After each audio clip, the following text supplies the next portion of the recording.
Hi guys, nakichika sa inyo ba na hurt ko. Nay upat kasi man nagchat sa kuha. Anak sila nga. Uy, inday pilingon. Ayaw pag ambisyosa nga puniton ka namo dili minimo deserve. Anak sila sa kuha. Kung ano man, sa katabang ra ka. Kung ano man katabang ko di lami.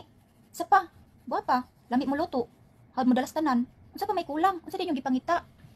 Mo to guys, nang dito ko nag-decide nga mobali na lang siguro kog construction. Uy, okay. Sa construction is daghan guwapo. Sa pa mga seryoso lami mo higugma. Comment na sa paling-paling di ba kita.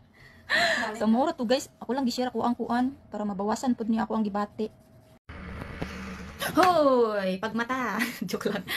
Hi guys, kumusta naman mo? Balita na ko kay na-stress daw mo kang Kikay vlog. Ngano man? Wa may gibuhat si Kikay vlog sa inyo ha. Nag-content raman si Kikay. Inyo man gitinood.